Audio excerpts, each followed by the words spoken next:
नमस्कार, आप देख रहे हैं ओपन बुक भारत।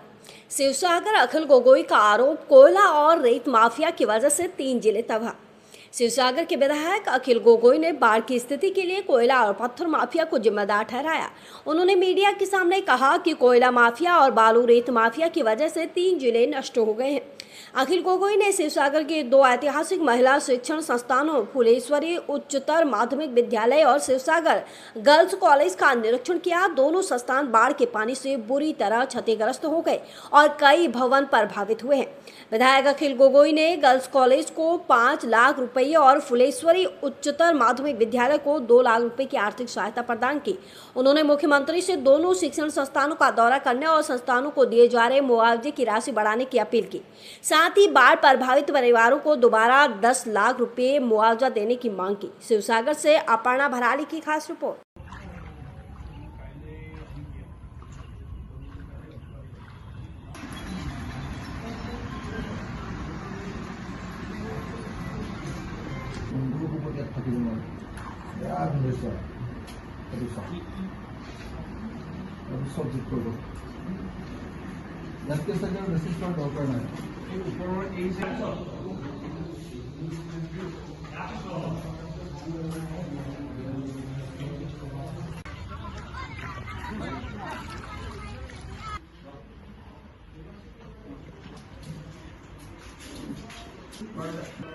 লং টেনিস কোর্ট আছে, বেডমিণ্টন কোর্ট আছে।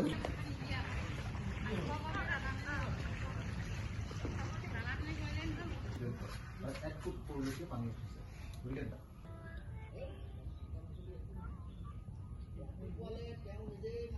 চাই যোৱা ভাল হ'ব, সকলোৱে চাই যোৱা ভাল হ'ব। এইটো এটা ৰুম, এখন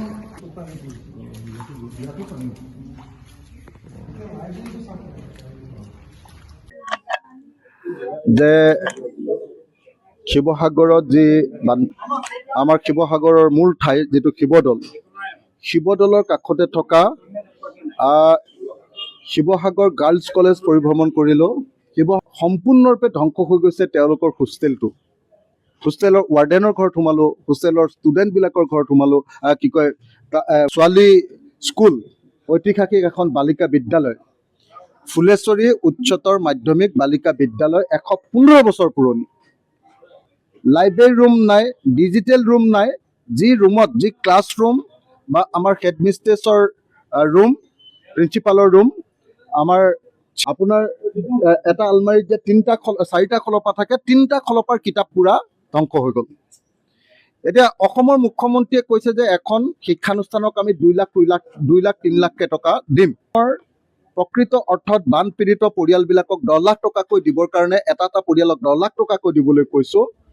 LP স্কুলবিলাকৰ কাৰণে 5 লাখ টকা, ME স্কুলবিলাকৰ কাৰণে 10 লাখ টকা, হাইস্কুলবিলাকৰ কাৰণে 20 লাখ টকা, আৰু আমাৰ এনেকুৱা ঐতিহাসিক হায়াৰ ছেকেণ্ডেৰী স্কুলবিলাকৰ কাৰণে য'ত 900 ষ্টুডেণ্ট আছে তাৰ কাৰণে 50 লাখ টকা, আৰু কলেজ, আমাৰ গাৰ্লছ কলেজৰ নিচিনা কলেজবিলাকৰ কাৰণে য'ত বানপানী উঠিছে তাত মিনিমাম 1 কোটি টকা কাইলৈ অসমৰ মুখ্যমন্ত্ৰীয়ে ঘোষণা কৰি যাব বুলি মই আশা প্ৰকাশ কৰিছোঁ।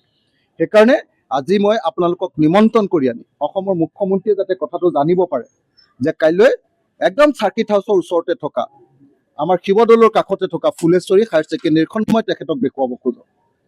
গাৰ্লছ কলেজৰ ছায়েন্স ডিপাৰ্টমেণ্টটো মই তেখেতক দেখুৱাব খোজোঁ, যাতে তেখেতে প্ৰকৃত অৰ্থত শিক্ষানুষ্ঠানৰ কিমান ক্ষতি হৈছে সেইটো বুজি যায়, আৰু যাতে 3 লাখ বা 5 লাখ টকাৰ কথা নকয়, যাতে তেওঁ 2 লাখ 3 লাখ টকা দিম বুলি কৈছে শিক্ষানুষ্ঠানবিলাকক, 2 লাখ 3 লাখ টকা নহয়, যাতে প্ৰকৃত অৰ্থত ক্ষতিপূৰণ দিয়ে। মই বাৰম্বাৰ এটা কথা কৈ আছোঁ, মই আপোনালোকক সদায় অনুৰোধ কৰি আছোঁ সাংবাদিকবিলাকক যে বাৰম্বাৰ এটা কথা প্ৰচাৰ কৰক যে 15,000 টকা নহয়, 25,000 টকাও নহয়, এটা প্ৰকৃত বান পীড়িত ৰাইজক মিনিমাম 10 লাখ টকা দিয়ক। আৰু 10 লাখ টকাটো যদি ৰাজ্য চৰকাৰে একেবাৰতে দিব নোৱাৰে, ওৱান টাইম ফাইনেন্সিয়েল হেল্প হিচাপে দিব নোৱাৰে, তাক 3টা কিস্তি কৰি দিয়ক। প্ৰথমতে 2 লাখ টকা, তাৰপিছত 3 লাখ টকা, তাৰপিছত 5 লাখ টকা। এইটো ক্ষতিপূৰণ দিলেহে বাকি ক্ষতিপূৰণবিলাক গৰুৰ পৰা কিবা এটা পইচা পাম, গছৰ পৰা কিবা এটা পইচা পাম, ইউটেনচিলৰ কাৰণে কিবা এটা পইচা পাম, সেইটো বেলেগ, সেইটো একদম কম। গতিকে এককালীন সাহায্যটো যদি 10 লাখ টকা নিদিয়ে অসমৰ খিলঞ্জীয়া পৰিয়ালবিলাক নাবাচে। এই কথাটো মই 100 বাৰ কৈও এতিয়ালৈকে ভালকে পাব্লিচিটিও পোৱা নাই আৰু মুখ্যমন্ত্ৰীয়েও কথাটো বুজা নাই। আজি মুখ্যমন্ত্ৰীয়ে মোক 8:30 বজাত হেৰিয়ালে মাতিছিলে, এতিয়া 15,000 টকাৰ যিটো পইচা দিয়াৰ সেইটোৰ হেৰিটোলে মাতিছিলে মোক, ডিজিটেল আলোচনাটোলে। মই নগ'লো, কাৰণ 15,000 টকা লৈ কোনো মানুহ এতিয়া কেতিয়াও নিজৰ ঘৰটোকে চাফা কৰিব নোৱাৰে, কোনো পৰ্যায় নহ'ব 15,000 টকা। গতিকে মই বাৰম্বাৰ কৈ আছো যে এটা পৰিয়ালক 10 লাখ টকাকে দিয়ক। মই আশা কৰিম যে আপোনালোকে এই বস্তুটো প্ৰচাৰ কৰিব যে স্কুলখনত কিমান খৰচ কৰিলেহে এতিয়া আকৌ এখন নতুন স্কুল হৈ উঠিব, আকৌ ঘৰখনত কিমান টকা 10 লাখ টকা দিলেহে যে এখন নতুন ঘৰ হৈ উঠিব। এইটো বস্তু বাৰম্বাৰ অসমৰ মুখ্যমন্ত্ৰীয়ে যিদিনাই বুজিব সেইদিনাই অসমীয়া মানুহবিলাকৰ কাৰণে যেনে তেনে থন ধৰি উঠিবৰ কাৰণে সুযোগ হ'ব। নহ'লে কিন্তু এক পিঢ়ি বুলি যে কয়, এক পুৰুষ 25 বছৰ অসমীয়া মানুহ পিছুৱাই যাব। আৰু আজি মই আমাৰ গাৰ্লছ কলেজৰ কাৰণে মোৰ পিনৰ পৰা MLA হিচাপে 5 লাখ টকা এটা সাহায্য দিম ঘৰটো চাফা কৰিবৰ কাৰণে, গাৰ্লছ কলেজখন চাফা কৰিবৰ কাৰণে।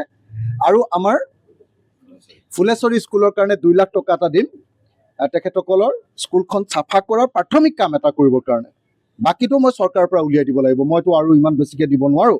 গতিকে ফুলেশ্বৰী হায়াৰ ছেকেণ্ডেৰী স্কুলৰ কাৰণে মই 2 লাখ টকা আৰু গাৰ্লছ কলেজৰ কাৰণে 5 লাখ টকা এতিয়া মই তেখেতসকলৰ হাতত নগদ তুলি দিম।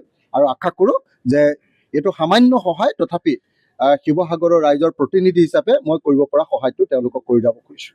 Thank U.